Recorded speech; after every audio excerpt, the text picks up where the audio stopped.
Bueno, buen día. Qué hermoso es estar un día del Señor reunidos de nuevo y cantar, estar unidos en este mismo sentir, nuestro amor al Señor, nuestro deseo de que Él dirija nuestras vidas con su palabra. Y bueno, creo que es uno de los tesoros más esperados para nosotros, llegar al día domingo y estar como iglesia reunidos. Vamos a abrir nuestras Biblias en Mateo, capítulo 19. Y hoy vamos a terminar una pequeña serie que arrancamos ya hace varias semanas. Hicimos una pausa la semana pasada con toda la movida de Eclesia, pero hoy vamos a volver a Mateo 19 para cerrar un tema sumamente importante que hemos estado estudiando en estas últimas predicaciones. El tema que tratamos fue el tema del divorcio y el recasamiento. Es un tema que lo encontramos en medio de una situación en la vida del Señor en donde un grupo de enemigos vinieron para tratar de hacerlo tropezar y destruir su ministerio.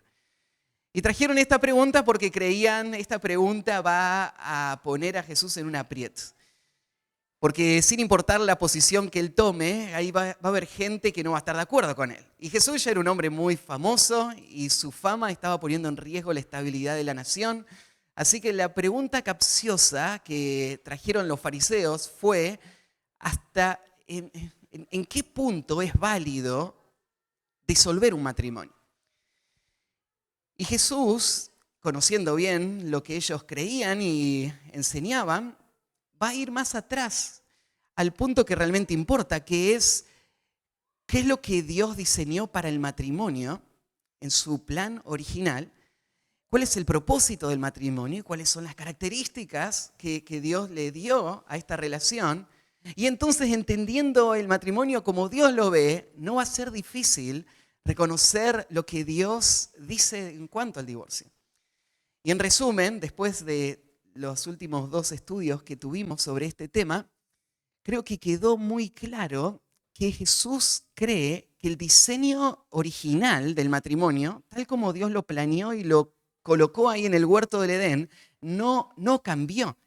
Sí, el pecado entró en el mundo y el pecado afectó esta relación y todo el mundo, pero Dios sigue pensando del matrimonio tal como lo hizo desde el comienzo.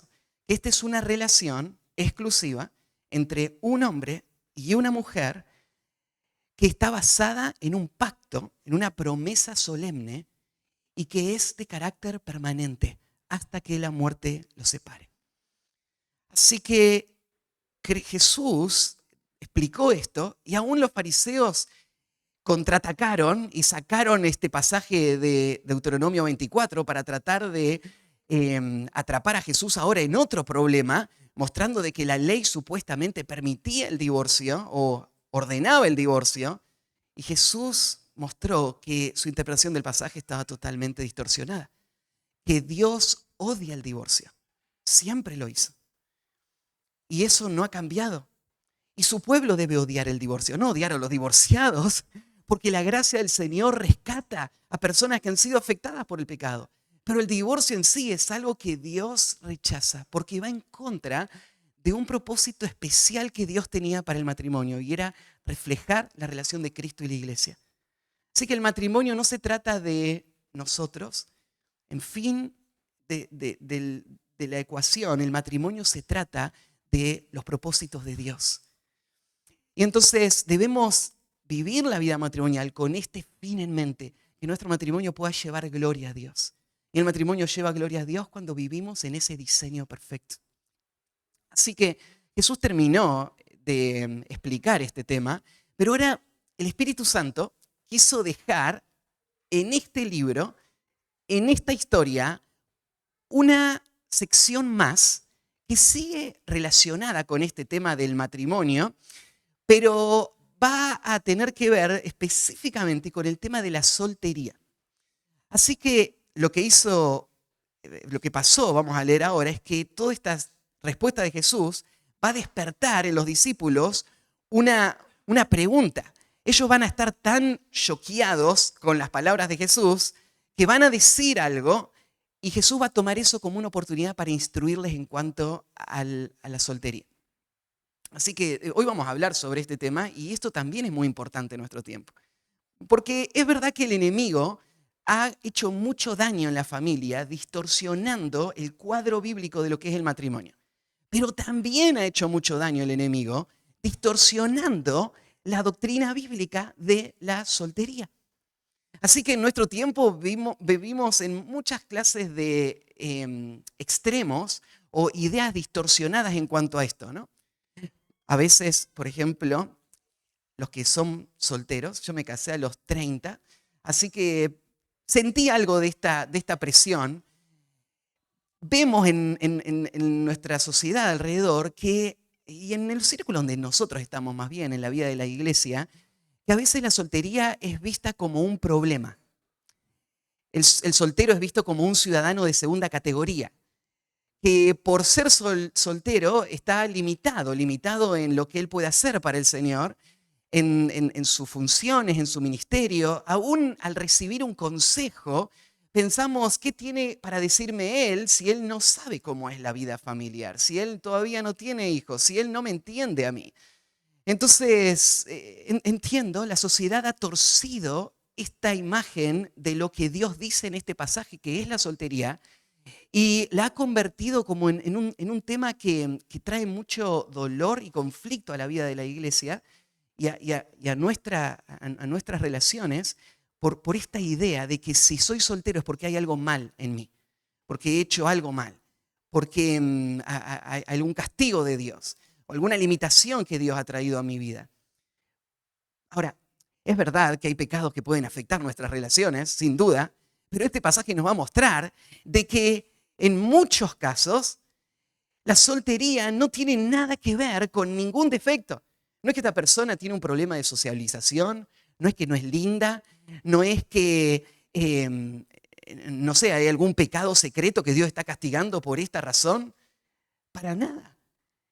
Este pasaje nos va a mostrar que la soltería es también un regalo de la gracia de Dios y ocupa un papel muy importante en los propósitos del reino. Este pasaje nos va a mostrar que la soltería no es el plan B de Dios, sino que la soltería también fue diseñada por Dios y es sumamente valiosa. Lo que vamos a aprender en este pasaje es que vos no podés poner en un ranking lo que creas que es mejor, si el matrimonio o la soltería. El matrimonio es un tesoro. Yo le he hablado, ¿no?, que la Biblia habla del matrimonio como la gracia de esta vida. Es un tesoro, una bendición de la gracia del Señor. Y es grandioso. Pero la Biblia de la misma manera habla que la soltería lo es. La soltería también es grandiosa. La soltería también es valiosa. La soltería también entra dentro de los propósitos de Dios. Y Dios usa la soltería en su pueblo para glorificarse tal como lo hace en el matrimonio. A la vez en nuestra sociedad la soltería está siendo promovida por otras razones. No es porque se ve como un ciudadano de segunda categoría, sino todo lo opuesto. El egoísmo, el deseo de vivir para mí mismo y para mis propios deseos, le hace pensar a la gente de esta sociedad que el matrimonio es un compromiso que va a requerir un precio que no están dispuestos a pagar. Y entonces está creciendo a pasos acelerados la soltería. Cada vez menos matrimonios vemos. Entonces este pasaje va a ser muy valioso para que la iglesia entienda qué es lo que Dios dice de la soltería y no pierda el equilibrio y pueda abrazarla. Este pasaje nos va a ayudar para vivir una vida de cuerpo en la iglesia que sea sano. Y no seamos de tropiezo para hermanos solteros, haciéndoles sentir que de alguna manera ellos están en una categoría inferior. Esto nos va a ayudar para instruir a nuestros hijos, que si bien el matrimonio es natural y Dios nos llama a buscarlo, Dios también llama a personas a la soltería. Y que si Dios tiene esto para ellos, ellos van a no vivir una vida de dolor o limitación, sino una vida plena, llena de satisfacción y van a llevar mucho fruto para la gloria de Dios. Entonces, entender bien la soltería nos va a ayudar a enseñarle a nuestros hijos cómo ver este tema del matrimonio con una visión equilibrada, bíblica. Así que son solamente un par de versículos, pero tienen un mensaje muy valioso para nuestro tiempo. Así que lo que vamos a hablar, el título del mensaje de hoy es La soltería en el reino. Y saben que este tema del reino es el tema de todo el libro de Mateo. Y Cristo está enseñando y modelando cómo se vive dentro de este reino que Él vino a establecer al mundo. Así que por eso lo titulé de esta manera, La soltería en el reino. Vamos a leer entonces Mateo 19, versículos 10 al 12. Después de esa conversación en cuanto al divorcio, al recasamiento, los discípulos le van a responder. Le dijeron sus discípulos, si así es la condición del hombre con su mujer, no conviene casarse. Entonces él les dijo, no todos son capaces de recibir esto, sino aquellos a quienes es dado. Pues hay eunucos que nacieron así del vientre de su madre, y hay eunucos que son hechos eunucos por los hombres, y hay eunucos que asimismo se hicieron eunucos por causa del reino de los cielos. El que sea capaz de recibir esto, que lo reciba. ¿Sí? Vamos a dividir este pasaje en 4 puntos que nos van a dar este cuadro de la soltería en el reino. Lo primero que vamos a ver en el versículo 10 es una solución inapropiada. Una solución inapropiada.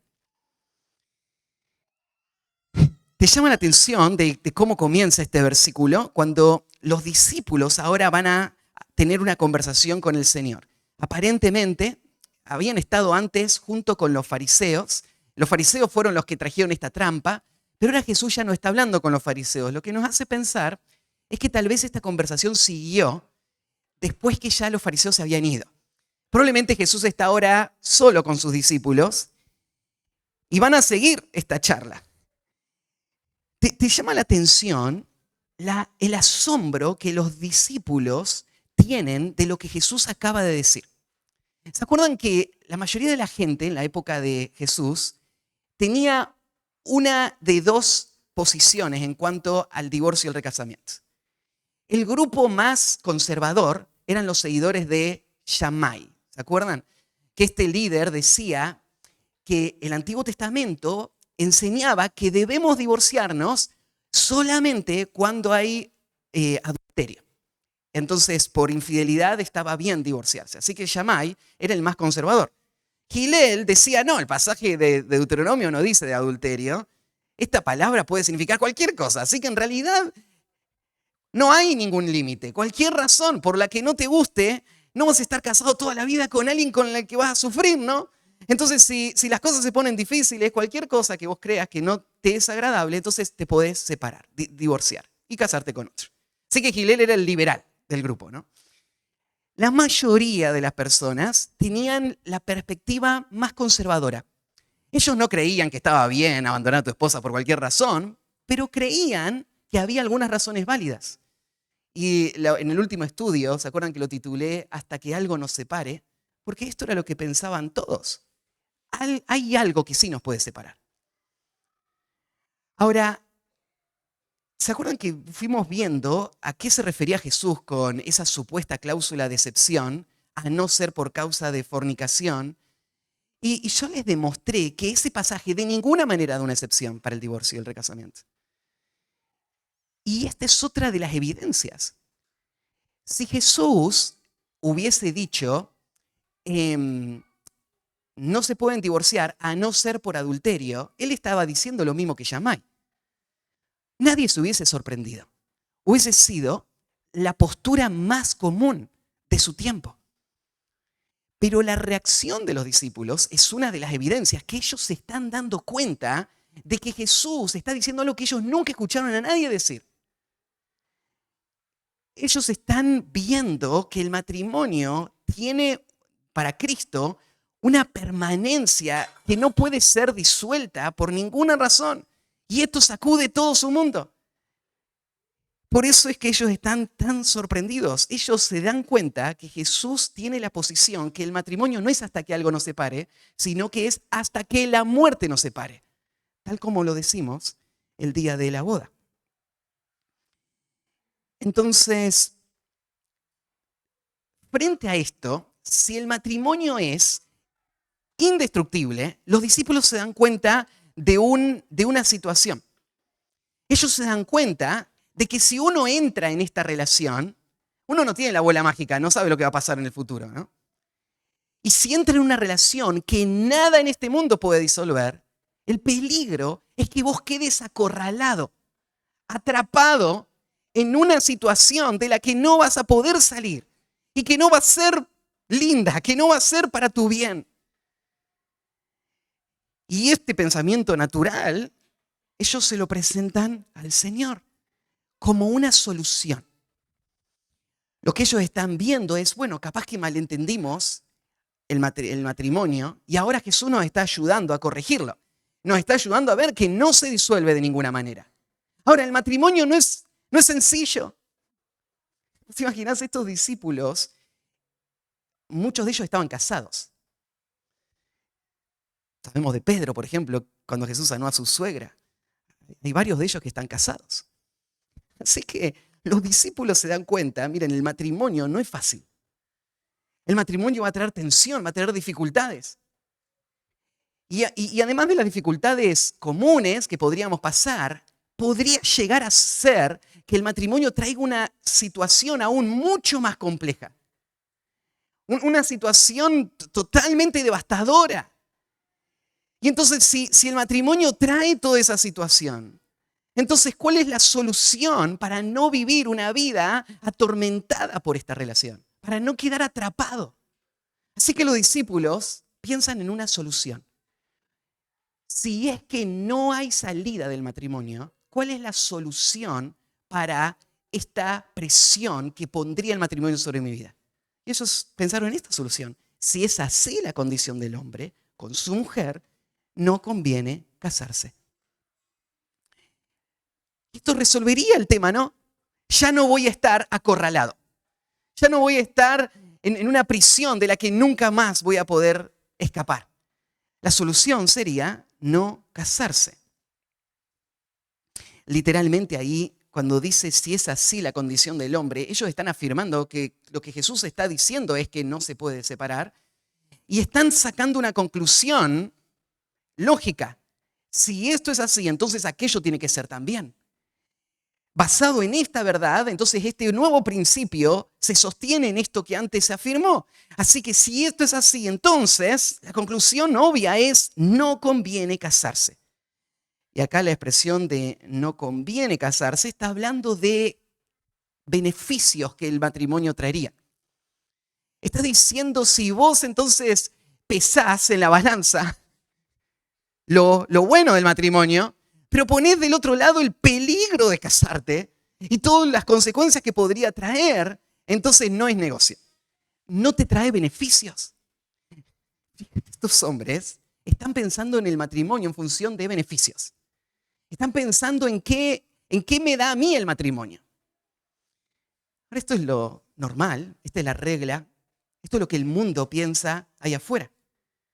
Pero cuando Dios diseñó el matrimonio no tenía que ver con nosotros, ¿se acuerdan?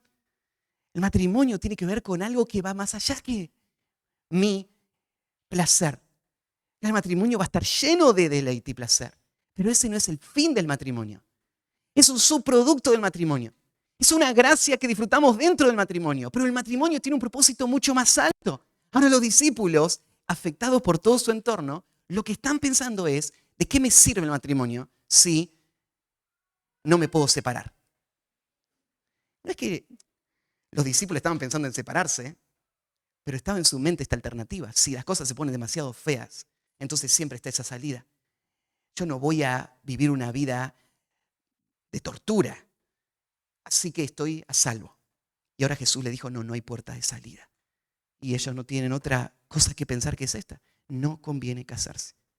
Mientras estás estudiando, de hecho me crucé con una noticia esta semana, aleatoria, y justo tenía que ver con esto que estamos compartiendo.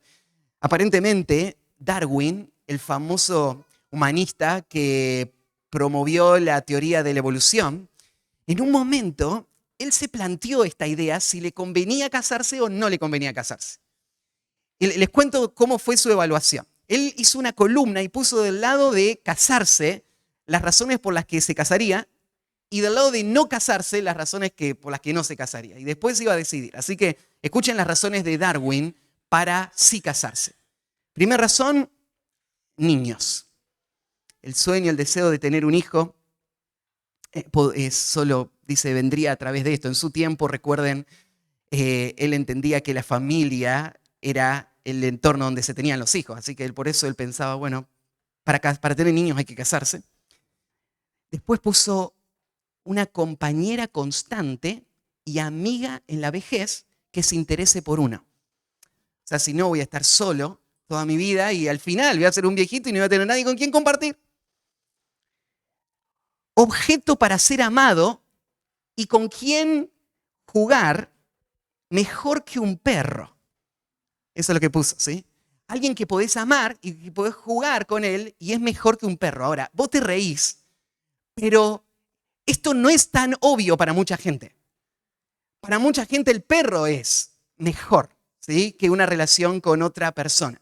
Pero al menos Darwin entendía que hay un valor en la relación interpersonal, ¿sí? Pero él decía, bueno, voy a tener una compañera y voy a poder amarla y va a ser mejor que amar un perro. Próximo, hogar y alguien que cuide la casa. ¿Sí? Limpiar, cocinar, mantenerla linda.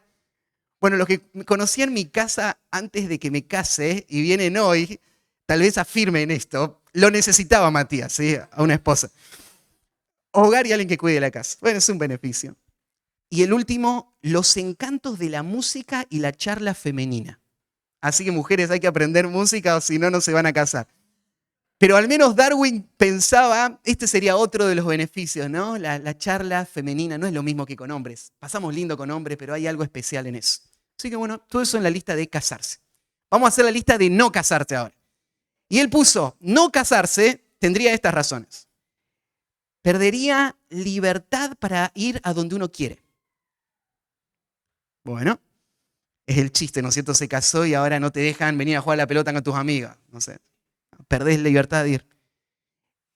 Elegir si sociabilizar o no. O sea, si no quiero charlar, ella va a estar ahí queriendo hablar todo el tiempo, ¿no es cierto? Así que no voy a poder tener esta libertad. Conversación de hombres inteligentes en clubes. O sea, él dice, si me caso, ya no voy a poder salir a tener charlas como me encanta con otros hombres en otros lugares. No estar obligado a visitar a familiares y a doblegarse por cada nimiedad. No tener que lidiar con la familia extendida, digamos. Evitar los gastos y la ansiedad de los niños. Y entre paréntesis puso quizás peleas. Se nota que no tenía hijos todavía, ¿no es cierto? El quizás hay que borrarlo totalmente. Podés incluir eso, ¿no? Gastos y ansiedad de los niños, incluyendo las peleas, pondría yo ahí. Pérdida de tiempo fue otra. ¿Cuánto tiempo perdés por tener una esposa, no? No poder leer por las tardes. Gordura y ociosidad, puso él. O sea, va a engordar si se casa, ¿no? Y va a ser más perezoso. Ansiedad y responsabilidad. Menos dinero para libros. Si se tiene muchos hijos, se obliga a ganarse el pan. Es muy malo para la salud trabajar demasiado. Y el último, quizás a mi esposa no le guste Londres, entonces la sentencia es el destierro y la degradación a ser un tonto, indolente y ocioso. Capaz que mi esposa no quiera vivir acá. Ahora, nos da risa, pero vos podés notar lo que controla esta lista, ¿no? Es el egoísmo.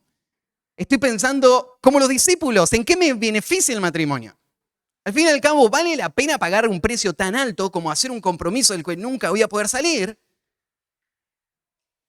con lo que me va a dar el matrimonio? Entonces, el egoísmo es lo que controla a nuestra sociedad también. Em, Ahora, cuando los discípulos están haciendo esta pregunta o están llegando a esta conclusión, entonces no conviene casarse, no se equivoquen, no es que ellos no valoraban el matrimonio. La sociedad judía históricamente ha sido conocida por valorar el matrimonio. En las escrituras se presentaba, ¿no es cierto?, el tener hijos como el primer mandamiento y uno de los aspectos más importantes de la realización personal. Entonces, no casarte y no tener hijos era visto por los judíos como algo que era un castigo de Dios o un gran problema, ¿no es cierto?, que iba a quitarte toda posibilidad de realización en esta vida. Entonces, los discípulos crecieron en ese entorno, ellos querían casarse, querían tener una familia, pero lo que pasó es que ahora Jesús está mostrando este requisito del matrimonio. Está diciendo, el matrimonio es permanente, no se disuelve por nada.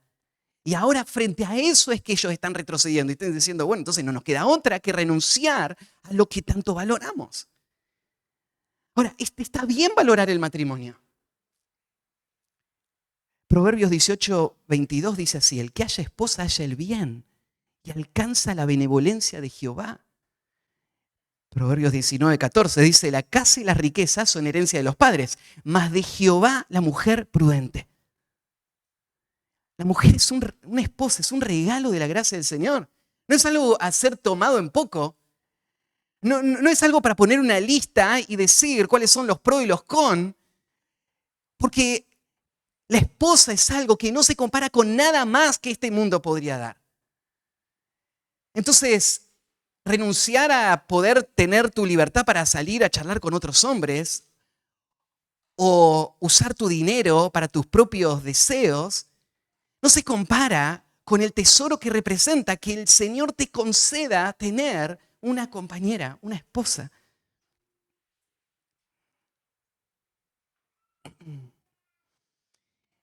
Sin embargo, aunque los discípulos entendían el valor del matrimonio, ahora están confrontados con esta realidad. Si entro al matrimonio, esto es permanente.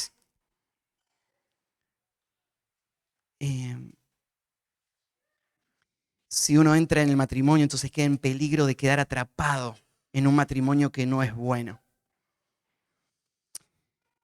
Ahora, ¿es esta la solución de Dios? Decir, bueno, está bien, Dios estableció el matrimonio y el matrimonio es indestructible. Entonces, ¿cuál es la solución? No me caso. ¿Esta sería la solución apropiada? Esto es lo que los discípulos están proponiendo. Pero como les dije, esta es una solución inapropiada. La soltería es una alternativa. Pero como vamos a ver más adelante, ¿qué es lo que debe motivar la soltería? Y no es lo que está motivando a los discípulos a renunciar al matrimonio. Así que lo primero que vemos en la reacción de los discípulos es una solución inapropiada. En segundo lugar, vamos a ver una concesión divina. Una concesión divina. La soltería es una concesión divina. Vamos a ver en este pasaje.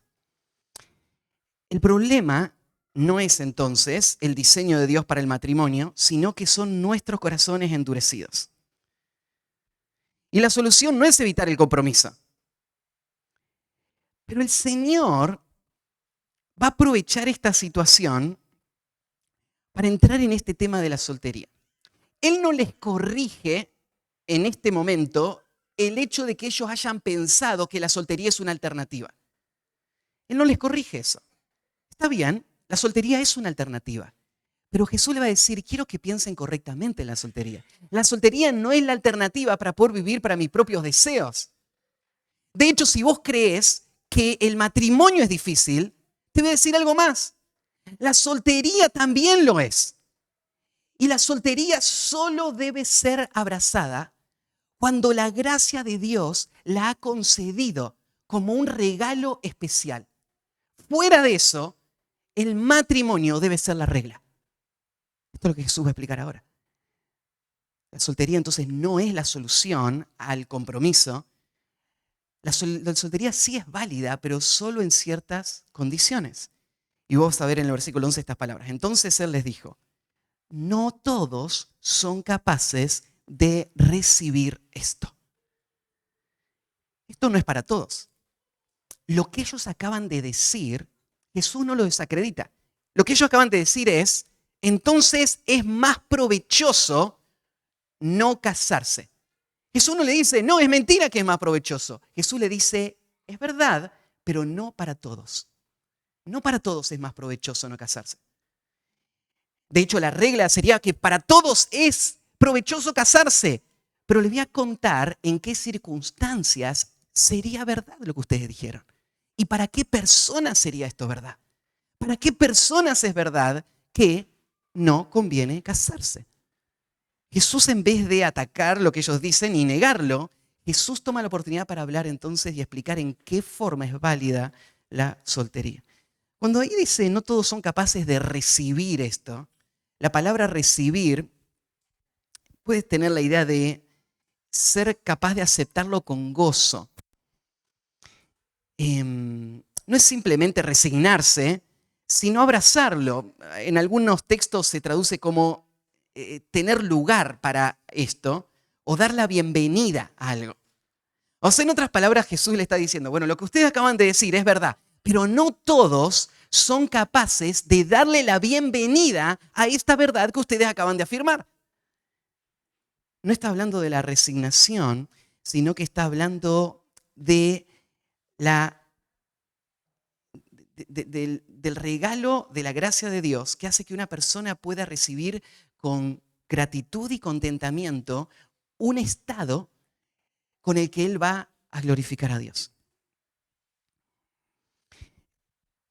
Entonces, Jesús no está siguiendo el camino de los discípulos. Él afirma el matrimonio. El matrimonio es algo precioso, es algo valioso. Y uno dice, ¿por qué enfatizamos tanto el matrimonio? ¿No somos sensibles a que hay solteros y que se pueden sentir incómodos? No, no estamos tratando de hacer sentir incómodo a nadie. El diseño de Dios para nuestra vida fue el matrimonio. Y es a donde naturalmente todos somos llamados, es algo a lo que somos alentados. Pero acá Jesús está abriendo este otro capítulo. Y está mostrando de que la soltería también es parte del diseño de Dios. Y él usa esta expresión, no todos son capaces de recibir esto. Y acá la idea de recibir está mostrando que esto no es algo que uno busca, sino es algo que llega. Y uno lo abre sus brazos para dar la bienvenida a esta situación.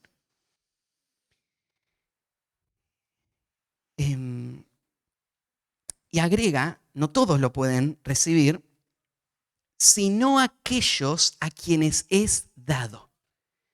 Escucharon ustedes hablar acerca del don de la soltería.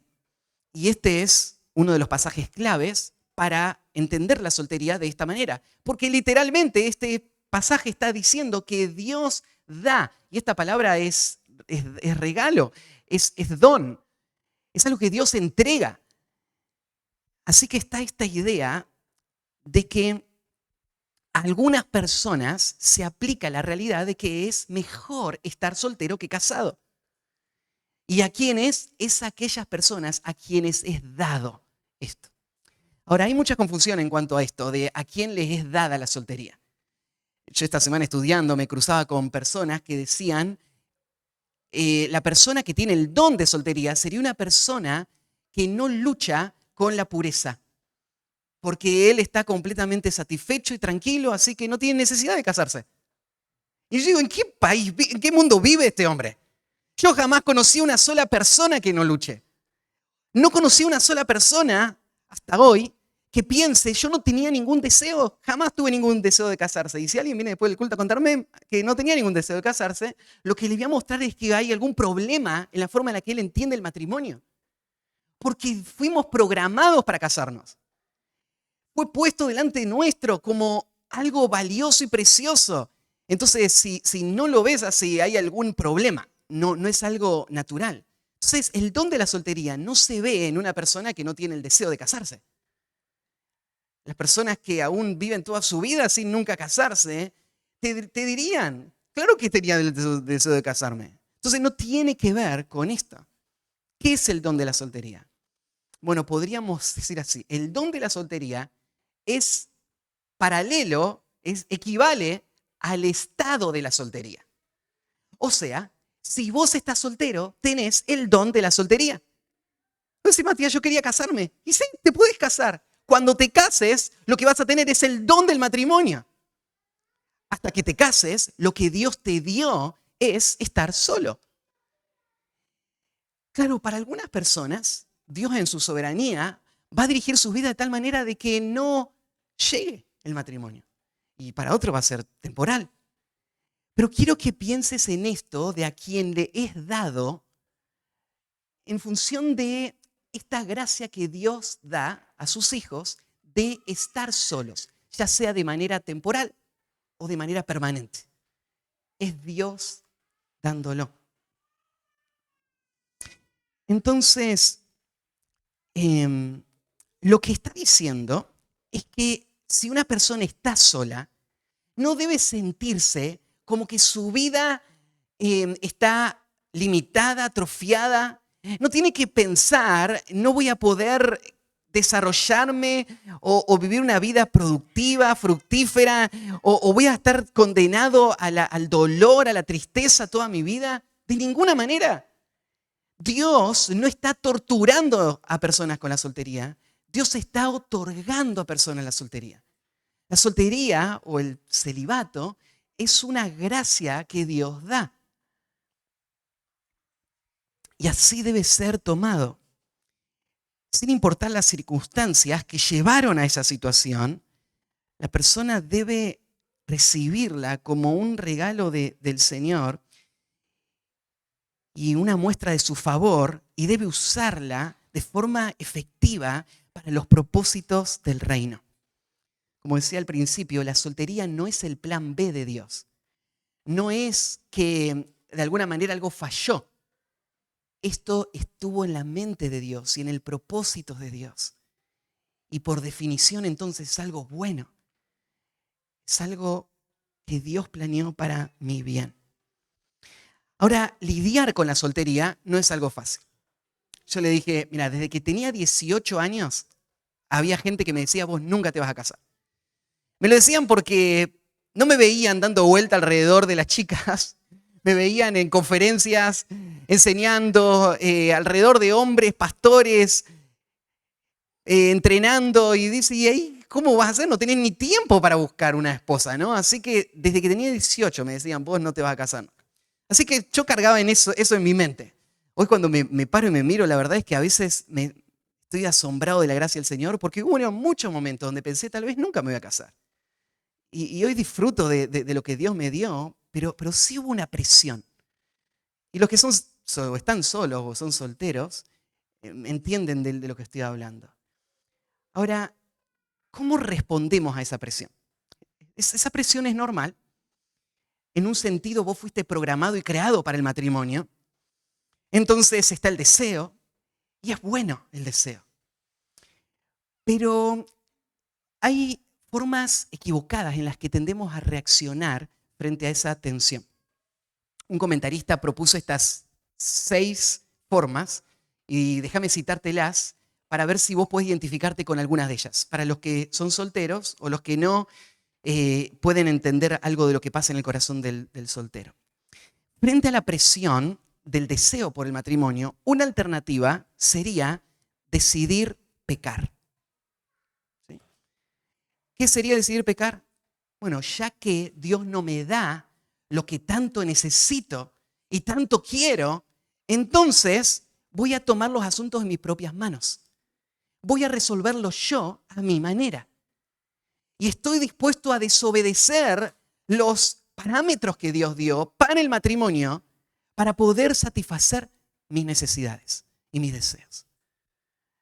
Así que hay veces donde un creyente por muchos años lucha para mantenerse fiel al Señor y en la esperanza de que un día llegue el matrimonio, pero como ve que Dios lo posterga o no va a llegar en su mente, ¿cómo reacciona? No voy a aceptar esto. No quiero renunciar a esto. Entonces voy a hacer lo que sea necesario para tenerlo, aunque implique pecar. Y al pecar, ellos rompen su relación con el único hombre que verdaderamente las ama. que es Cristo Jesús. Y su vida va a estar llena de consecuencias que no anticiparon cuando tomaron esta decisión de rebelarse contra el diseño de Dios. Esta es una forma. Y lo vemos pasar, ¿no? Lo hemos visto pasar en nuestra iglesia desde los primeros años, en donde personas que mostraban mucho fervor por el Señor, frente a esta presión, decidieron, Dios nunca me va a dar un esposo. O una esposa también. Un amigo que quiero mucho pensó en esto. Dios nunca me va a dar una esposa. Así que voy a dejar de seguir a Cristo y salir a buscar la mujer que yo quiero. Y ustedes saben que no fue bien ese camino. Otro camino sería decidir rendirse. La presión es grande y vos estás ahí en la expectativa, pasará o no pasará, y vivir en esa tensión, llega un momento que te desgasta al punto que decir, bueno, no, ya está, voy a cerrar esta puerta y no voy a tener más ilusión. No voy a esperar que nunca más pase, porque ya no va a pasar. Tal vez llegaste a cierta edad y vos estás viendo que esa puerta cada vez se va achicando más, entonces lo único que te queda en tu mente es resignación. Y en esa resignación, aceptar vivir una vida de un dolor que Dios no te dio. Porque ¿qué sabes? Si Dios te hizo esperar este tiempo, pero tiene algo que Él va a hacer más adelante. ¿Y qué sabes si por tener esa actitud vos no ves lo que Dios está haciendo? Y vas a vivir con un dolor innecesario. Así que a veces esta es la decisión. Bueno, ya está. Ya no pienso más en esto, no quiero saber nada con esto. Y eso no es correcto, no honra a Dios tampoco. Tercer lugar, sería decidir bajar el estándar. Entonces decir, mientras respire, lo que sea, ¿no? Ahora es verdad que el único requisito para el matrimonio es, si es en el Señor, cásese con quien quiera. Pero el Señor nos da sabiduría práctica para poder entender cómo nuestra vida está siendo dirigida por el Señor y cómo otros están siendo dirigidos por el Señor. Y a veces es tan grande la ansiedad que cuando aparece el primero que podría rescatarme de esta situación, me embarco en algo que va a ser algo de lo que no voy a poder salir en toda mi vida. Va a ser algo que en vez de empujar mi desarrollo espiritual para vivir una vida llena de fruto para la gloria de Dios, va a significar un estorbo, un tropiezo. Y entonces esa presión, si no la manejo bien, lo que puedo hacer es dejar a un lado toda la sabiduría bíblica para pensar correctamente sobre cómo formar un matrimonio y tomar una mala decisión que va a afectarme. Otro puede ser, decido sufrir. Y la persona que está en esta situación empieza a permitirle a su corazón hundirse cada vez más en el enojo, la amargura y la vergüenza.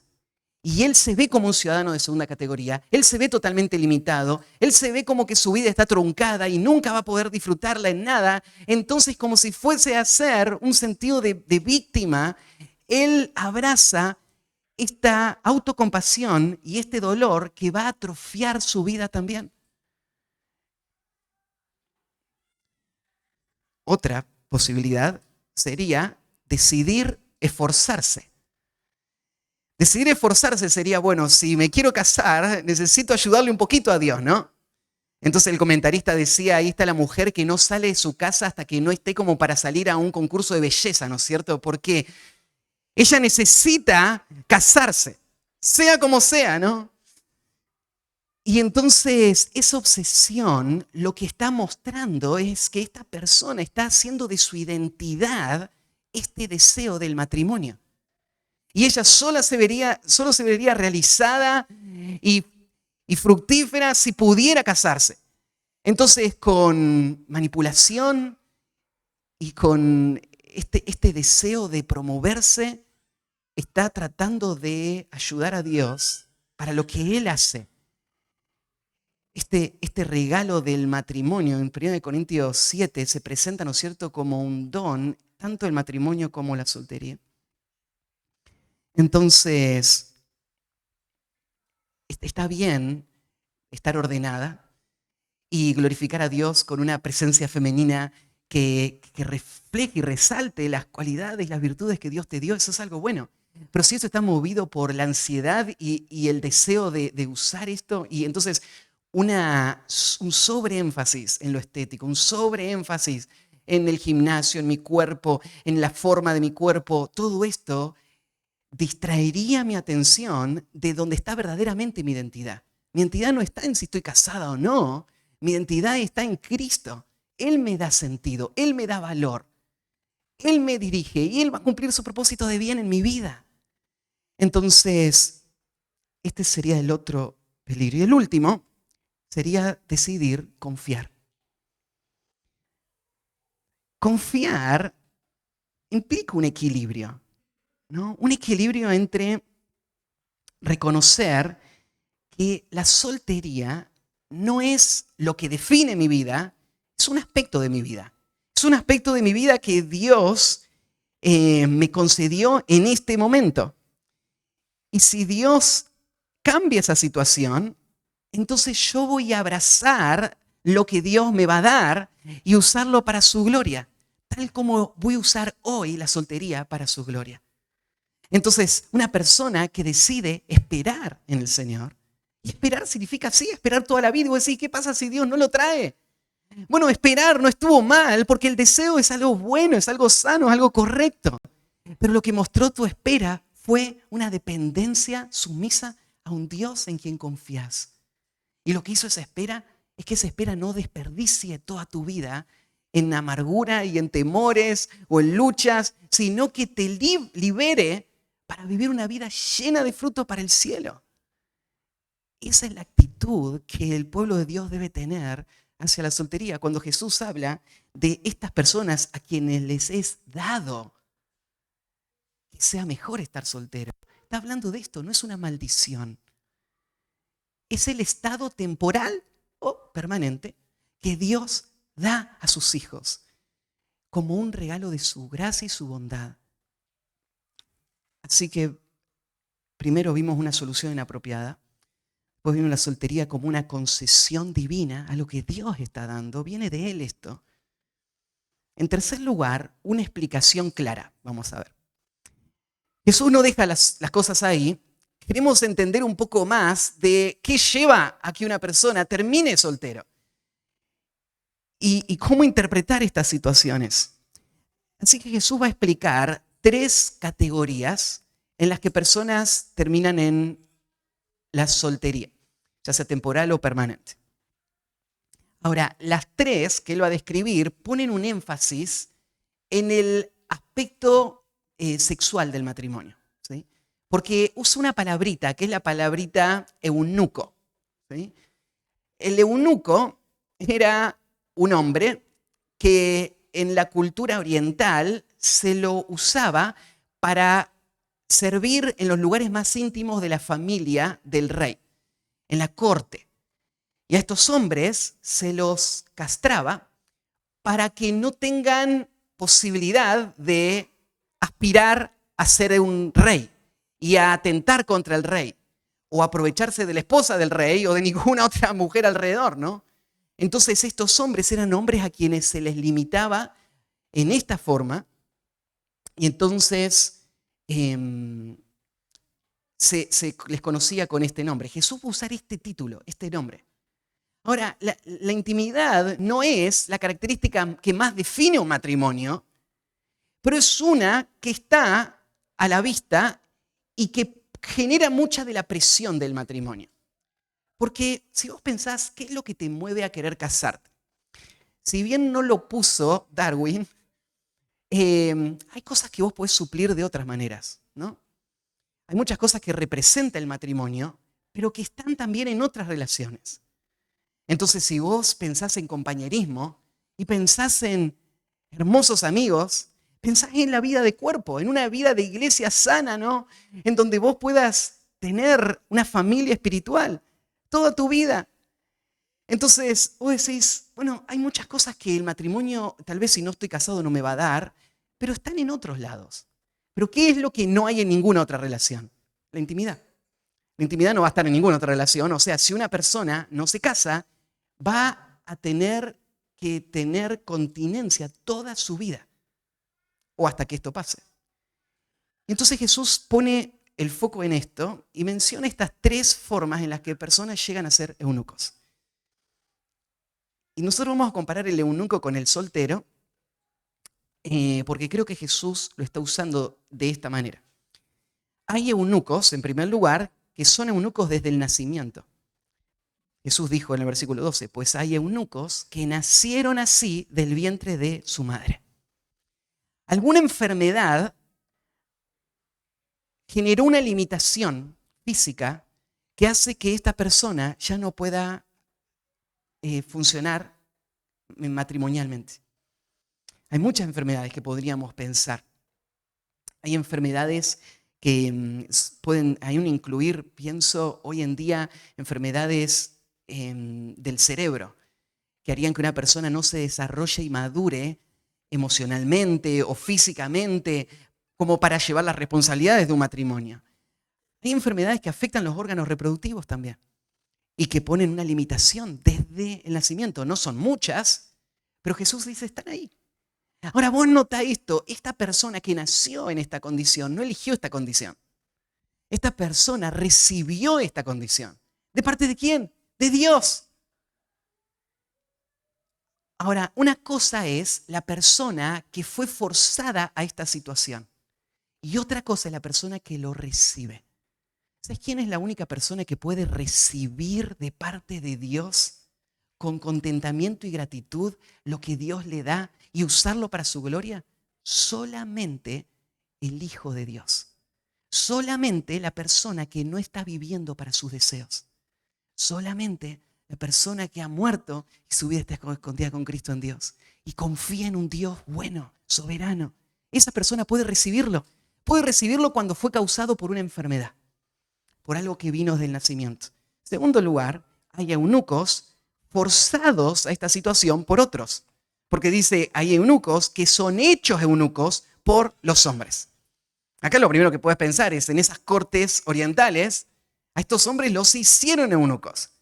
Y podrías acordarte de la historia de Daniel, cuando fue llevado y secuestrado de Jerusalén y puesto ahí en la corte del rey. Si vos lees el primer capítulo de Daniel, no se menciona directamente que Daniel era eunuco, pero el hombre a quien se reportaba Daniel era el jefe de los eunucos, usa esta misma palabra. Y por la sociedad en la que Daniel estaba, no me queda duda de que Daniel pasó por este proceso. Así que Daniel no nació con ninguna enfermedad, ni él eligió no casarse. Para Daniel, él creció en un entorno donde casarse era algo precioso, era algo que él anhelaba, pero siendo un niño, fue arrancado de su hogar, llevado a otro país y hecho un soltero permanente. Bueno, lees una sola vez a Daniel quejarse por esta situación. Más bien esta situación fue un trampolín en la que Dios lo usó a Daniel de una forma increíble. Pero fue una realidad. Daniel no eligió esto, pero lo fue. En el contexto inmediato de este pasaje, yo pienso que hay otra situación que vos podés traer a tu mente. Jesús le dijo a sus discípulos que si un matrimonio se separaba, se divorciaba, y uno de los dos se casaba con otro, iba a ser un adúltero. Entonces, no importa si vos tenés un papel de divorcio, ese matrimonio sigue siendo válido delante de Dios. Y por eso, casarte con alguien divorciado es un acto de adulterio, porque Dios no reconoce ese divorcio. Así que imagínate esta persona, y es lo que hablamos la vez pasada, hermanos nuestros acá en la iglesia, ¿no? Que fueron abandonados por un cónyuge egoísta que viviendo para sus propios deseos decide alejarse de forma temporal o permanente. Ahora esta persona no eligió estar sola, pero esta persona está casada. está casada de manera permanente a la persona que ya no quiere estar con ella. Así que lo que va a pasar con esta persona es que va a estar sola. Y yo creo que entra dentro de esta categoría. Fueron hechos eunucos por los hombres. No por un rey que vino y nos conquistó, sino por un esposo que le abandonó. Este hombre forzó esta realidad, este estado de soltería o celibato permanente. El tercero que describe dice que hay eunucos movidos por una pasión por el reino. Hay eunucos que a sí mismos se hicieron eunucos por causa del reino de los cielos. Aquí es donde yo creo que eunuco Jesús no lo está usando de forma técnica para hablar de la castración, sino que está hablando de forma simbólica para hablar de la soltería. Lo sé porque toda la Biblia prohíbe la mutilación del cuerpo y la castración de un hombre. Esto es algo aberrante. Hay muchos pasajes, por ejemplo, de Deuteronomio 23:1, dice, no entrará en la congregación de Jehová el que tenga magullado los testículos o amputado su miembro viril. Si pensabas que la Biblia te ponía incómoda, mira. La Biblia, ¿no es cierto?, es muy específica. Esto está prohibido. El pueblo de Dios no puede practicar esto. Y hay muchos pasajes más que lo señalan de esta manera. Así que Jesús no está hablando de una persona que se hace este procedimiento. De hecho, en la historia de la iglesia hay hombres que lo hicieron. Uno de los casos más conocidos es el caso de un teólogo y pastor que después salió a luz que era un hereje, pero por años él tuvo una influencia masiva. Él era tal vez el hombre más inteligente que hubo en la iglesia cristiana en toda la historia. Se llamó Orígenes. Y Orígenes, cuando era muy jovencito, tuvo este procedimiento. Él se hizo eunuco y se dedicó al ministerio. Orígenes tenía un problema con la interpretación bíblica. Él alegorizaba los pasajes. Y vos entendés lo importante que es interpretar bien la Biblia. No interpretar bien la Biblia te puede llevar a errores con muchas consecuencias. No hacía falta hacerse eunuco, ¿no?, en la forma física, porque Jesús de ninguna manera estaba hablando de esto. Pero Jesús sí está hablando de personas que se van a dedicar a la obra del reino decidiendo una soltería perpetua. Entonces hay eunucos que a sí mismos se hicieron eunucos por causa del reino de los cielos. Un pasaje que hemos leído otras veces está ahí en 1 Corintios capítulo 7, 29, donde Pablo habla de él como uno que se hizo eunuco por causa del reino de los cielos. Y mira lo que dice Pablo en 1 Corintios 7, 29. Pero esto digo, hermanos, que el tiempo es corto. Resta pues que los que tienen esposas sean como si no la tuviesen, y los que lloran como si no llorasen, y los que se alegran como si no se alegrasen, y los que compran como si no poseyesen, y los que disfrutan de este mundo como si no lo disfrutasen, porque la apariencia de este mundo se pasa. Quisiera pues que estuvieseis sin congoja. El soltero tiene cuidado de las cosas del Señor, de cómo agradar al Señor, pero el casado tiene cuidado de las cosas del mundo, de cómo agradar a su mujer.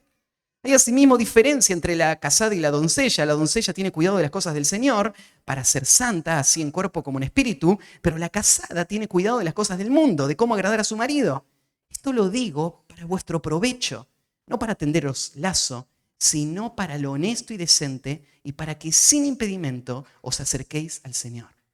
Pablo está alentando a personas que son solteras a considerar la soltería como una gracia del Señor para poder estar libre de preocupaciones que son propias del matrimonio y de la familia y poder dedicarte al servicio al Señor. Entonces, un hombre puede ser muy esforzado, pero si tiene que pasar el 60% de su tiempo haciendo cosas rutinarias como limpiando, cocinando, despertándose o ayudando en las tareas del hogar, bueno, eso va a quitar tiempo de otras cosas que podrían servir para el avance del reino. Ahora, ¿qué es mejor, la soltería o estar casado? Pablo no está debatiendo este punto. No tendríamos que pensarlo como mejor o peor. Tendríamos que pensarlo de esta manera. Estar casado es algo grandioso, precioso. Es la gracia de esta vida.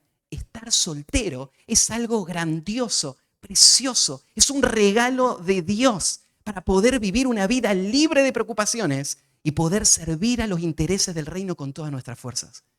Entonces, en vez de verlo como una traba, una maldición, es abrazarlo como lo que es. Razones equivocadas para buscar la soltería, entonces, sería no estar dispuesto a renunciar a las libertades personales y la autogratificación, como lo veíamos en la lista que leí antes. Estar absorbido en proyectos personales. Alcanzar un estatus espiritual en que sea visto como más consagrado que otros. A veces la soltería es buscada de esta manera también, ¿no? Pensando de que esto me muestra que soy realmente consagrado a Dios, el esforzarme para el abandonar este placer. Esto no es verdad.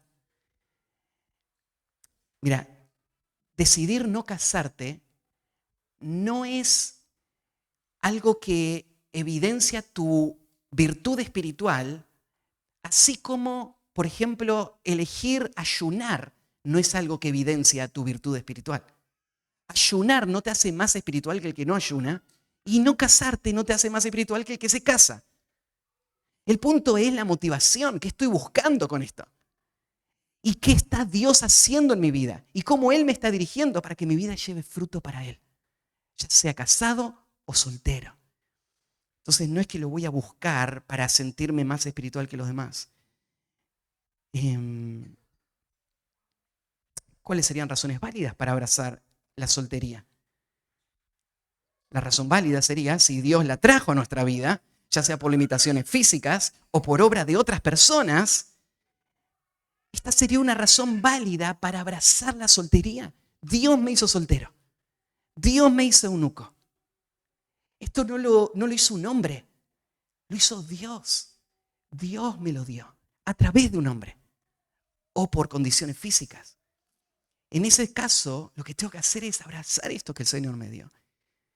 Otra razón válida sería, como lo señala este pasaje, por una pasión por el avance del reino, que te va a llevar a renunciar a algo que es tu libertad y que podés hacer de forma legítima y válida, pero vas a elegir no hacer por las condiciones en las que Dios te puso para llevar una vida de más fruto para Él.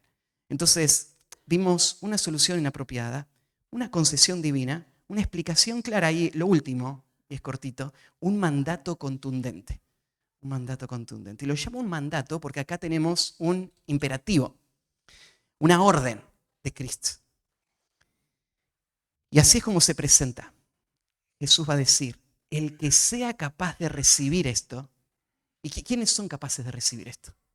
Explicamos, son hijos de Dios que fueron librados de una vida entregada a sus propios deseos y ahora se sujetan a Dios. Y son aquellos en quien Dios está obrando. No es que ellos están buscando la soltería, porque esto no es natural. Pero Dios se las dio. Y entonces esas personas son capaces de recibirlo. Es todo lo que explicó antes. Y entonces esta es la orden. Aquellos que son capaces de recibirlo, que lo reciba. Esta es la orden de Cristo. Recibilo. Recibilo. No te enojes con Dios. No te desanimes. No trates de manipular la situación. No trates de pecar para tener lo que quieras. Recibilo, recibilo. Esto es lo que Cristo te llama. Él es el que está atrás. Y Él sabe lo que está haciendo. Él es bueno. La historia está llena de personas que recibieron la soltería. Esta semana supe de alguien que la verdad es que no los había sabido antes y es un teólogo muy famoso que se llamó John Stott, que vivió una generación atrás. Él vivió toda su vida soltero, ¿no? Y vos pensás, no, los solteros no son respetados como enseñadores, ¿no? Si conocés a John Stott, sabés que eso es mentira, ¿no? No, los solteros no van a poder hacer una influencia sobre otros pastores, sobre otras iglesias. Su ministerio va a estar siempre limitado. ¿Quién lo dice? ¿Quién es el que concede esto y que sabe cómo va a usar a cada uno para sus propósitos? Misioneros, hay muchos Mis hijos les encanta la historia de Amy Carmichael. Y ahí en el videíto de Antorchas hay una conversación que ella tiene con un hindú y el hindú le está diciendo, ¿y vos nunca te casaste, no querés casarte? Sí, me gustaría casarme, dice ella, pero ¿cómo afectaría mi ministerio? Todo lo que estaba haciendo, yendo por los templos budistas pintada con carbón para que no la reconozcan y rescatando niñitos que estaban siendo destruidos, abusados. Entonces, no hubiese sido posible. Entonces el hindú le dice, sí, hay un dicho hindú que dice, los niños te atan los pies. Se rió Amy, ¿cierto? Y piensa, en un sentido es verdad que vos tenés que elegir dónde vas a invertir tu tiempo y tus fuerzas. En sentido es verdad que hay cosas que no vas a poder hacer si tenés una familia grande atrás. Así que no es que tenés que ver a los niños como un estorbo, pero una decisión, una gracia del Señor, a una esta gracia y a otra la gracia de ser usada por Dios en otra manera. Lo tenemos a Alex. Ah, no, hoy se fue a la unión, Alex, no está con nosotros. Pero él podría contarnos de Sofía, ¿no? Señorita Sofía que se fue a la selva y más de 50 años sirviendo los bongos. Y gloria a Dios por eso. Muchos hombres que también lo hicieron. Y creo que hay otros hombres que deberían haberse quedado solteros y no cumplieron bien su rol en el matrimonio y van a rendir cuenta por esto también un día. Pero Jesús está diciendo, el que puede recibir esto, el que está en uno de estos tres grupos y el Señor le ha concedido, ya sea temporalmente o permanentemente, recíbalo. Es una orden. Entonces, algunas implicaciones finales para cerrar. Claro que el matrimonio, tal como Dios lo diseñó, es un compromiso como ningún otro compromiso se hará en esta vida. Ahora, la soltería no es la alternativa para no asumir compromisos. La soltería es un estado que depende de un acto de Dios. Es Dios el que lo concede a los que están queriendo vivir para Él. Y en una de estas tres formas, Dios lo guía para que esta persona pueda vivir de esta manera. Entonces tenemos que exaltar el matrimonio, valorar el matrimonio y abrazar la soltería que el Señor también trae.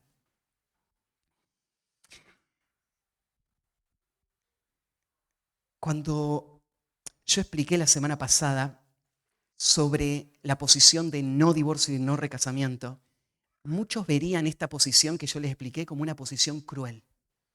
Porque dirían, mira esta persona que fue la víctima, tal vez el otro le fue infiel y se fue y ahora quedó solo y vos le vas a decir que no se puede casar nunca más. Entonces, decir que no se puede casar es un acto de crueldad para esta persona que va a tener que sufrir. ¿Esto es lo que Jesús está diciendo en este pasaje? ¿Que la soltería es una maldición? ¿Es un acto de crueldad? ¿Es una tortura? Para nada. No. Lo que estamos diciéndole a esta persona es, el Señor te está usando para reflejar lo que es el compromiso. En una situación donde va a haber dolor, va a haber deseos, pero en donde el Señor te va a capacitar para vivir para Él, para su gloria. Y va a haber muchas formas en las que va a haber libertades especiales y beneficios. Y para vos esto es lo mejor, porque de otra manera el Señor nunca lo hubiese hecho así. Entonces, si alguien te dice, Matías, vos no podés decirle esto a una persona porque le estás torturando, o te dice, no es posible. Mirá, esta persona estuvo casada, tiene deseos. ¿Cómo va a ser posible que esta persona viva así? No dejes que nadie te diga eso, porque no es verdad. La historia del pueblo de Dios está llena de personas que han podido vivir vidas fieles al Señor y han guardado su corazón y su pureza y han vivido una vida llena de fruto. No es verdad que no se puede. Entonces, la otra pregunta, ¿cómo estás aprovechando tu soltería para el avance del reino? ¿Te has preguntado si Dios trajo esto porque Él tiene algo especial para vos? ¿De qué manera estás avanzando en lo que Dios está poniendo delante tuyo?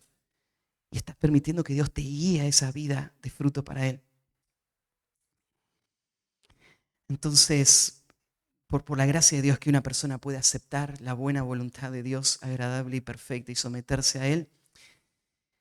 Y bueno, este es el llamado de Dios hoy para nosotros, creerle y obedecerle y seguirle. Como arrancábamos pensando, como iglesia, lo que necesitamos es rechazar la influencia de la cultura que nos engaña y tuerce la visión de lo que es el matrimonio y la soltería. Y tenemos que dejar que Dios nos corrija y nos haga pensar como Él ve estos temas. Y espero que todo lo que estudiamos hoy ayude para afirmar nuestros corazones, ayude para que nuestra iglesia pueda valorar la soltería como lo que es un regalo de la gracia del Señor, pueda ser sensible a las dificultades propias de la soltería y abrazar y acompañar para que esas dificultades no sean un tropiezo para personas. Y tenemos que tener una perspectiva personal y familiar correcta sobre esto, ¿sí? Que el Señor nos dé esa gracia. Oramos y terminamos. Padre, gracias por tu palabra. Esta mañana también nos instrujiste, Señor, y nos guiaste en esta verdad. Y pedimos que ahora tú forjes en nosotros una convicción en estos temas. Porque esto no es algo sencillo que solo lo podemos, que solo se resuelve en un momento, en una charla. Esto es algo que tu Espíritu tiene que hacer para que podamos recibirlo. Déjanos escuchar la voz de nuestro Maestro, llamándonos a abrazarlo y recibirlo. Y ayúdanos a responder en fe y obediencia a ti. En el nombre de Cristo Jesús. Amén.